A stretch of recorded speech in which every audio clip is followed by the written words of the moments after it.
What's going on, guys? It's the Fuzz here, and today I have some Search and Destroy. Actually, in a full party today. Don't usually play in full parties, but that is besides the point. Something I wanted to discuss in this regarding just starting out on the whole scene of recording and whatnot on the YouTubes. I think it looks like people seem to dislike videos that aren't in 720p, which is understandable, because nobody likes watching anything that isn't HD nowadays, because HD is the shit. But when it comes to recording stuff, I do, especially when you're just starting out. I mean, someone like me who doesn't really have the money for, Blackmagics or HD PVRs. It's not exactly something I can just think, oh yeah, I'll just go out and buy a HD PVR. It's nice and simple. I do think that, because I have tried to upload, certain gameplays that aren't on here to other channels, and they were rejected and taken down, whatever, disliked, just because of the quality, because all I can record at the moment is 480p. And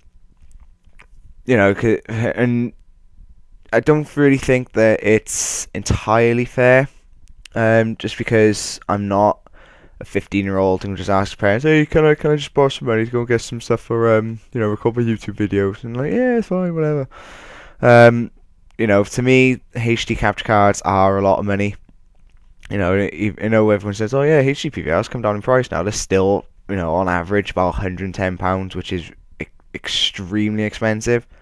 And on top of which, I can't afford, good rendering or video editing software at the same time. So, I kind of have to make do with what I got, and, I just hope that, being, in the state that I am trying to save.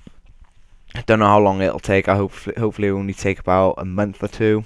I am trying to save up at the moment for one, but for the time being, you are gonna have to bear with the 480p quality. So I am gonna apologise, for forcing you through that, but you are gonna have to bear with me on it in this, guys, because not everyone can afford HD, capture cards, and everyone's got to start somewhere. I mean, some of the big names on YouTube, they all started out with really rubbish recording devices, recording just 360p, even then, HD PVRs were just, I think, starting out there. I don't know, but I just wanted to get that off my chest. Just so people can stop, nagging me. Oh, video quality, man. It's shit. I can't see anything. Well, technically, you can see things. It's just you choose to be ignorant about it. But anyway, main topic is going to be the Olympics. Why not? I hope you guys have been paying attention and watching. I'm sure I've been watching quite a bit of it. And being the Brits, it's we are doing pretty well, actually. Only third behind, the super nations, China and USA. So not doing too bad, I'd say myself. So I think the favourite one I've been watching has to be the cycling. We seem to be, bossing that event like it's no one's business. I do enjoy watching the Olympics. There's nothing like it in the world. It's only one of its kind, only once every 4 years, and it's just a nice time where anything going on can just be forgotten. So no more. Oh, so I'm looking for now.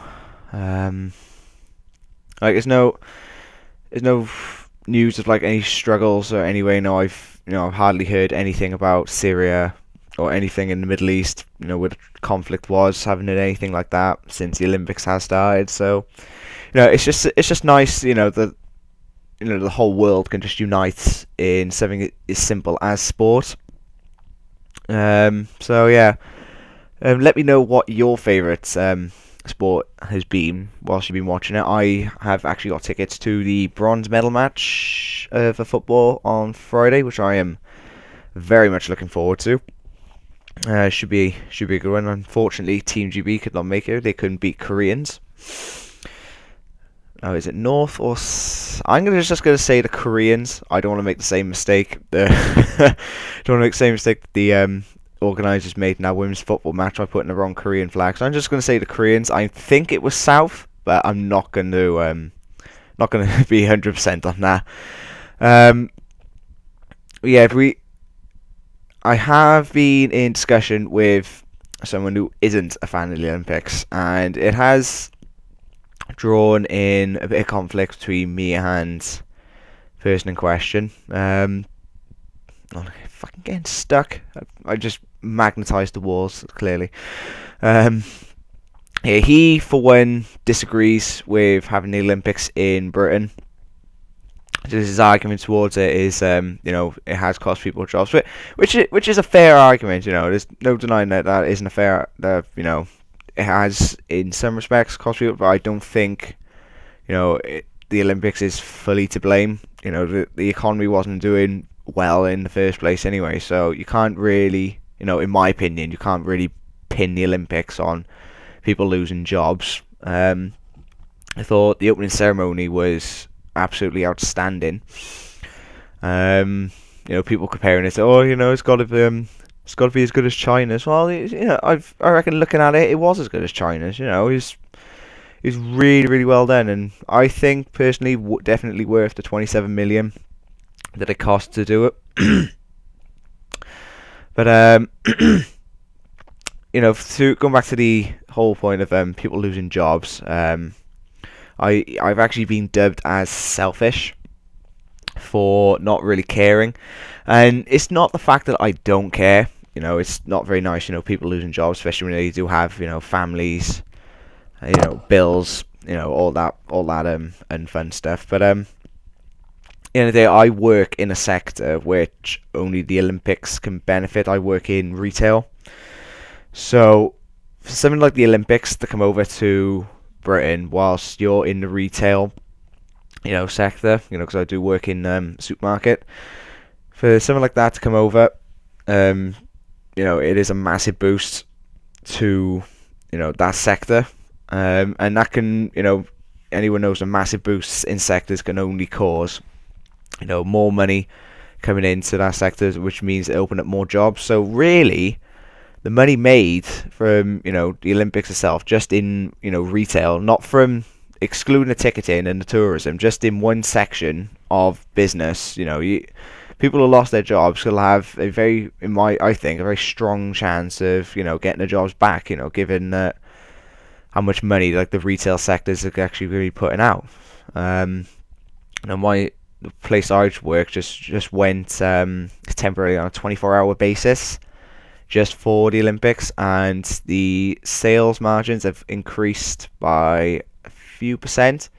But that few percent in my store can mean an extra few thousand, not just small, like tens of thousands, and that's a huge difference per week. And it's only for like a temporary period, just for 8 weeks.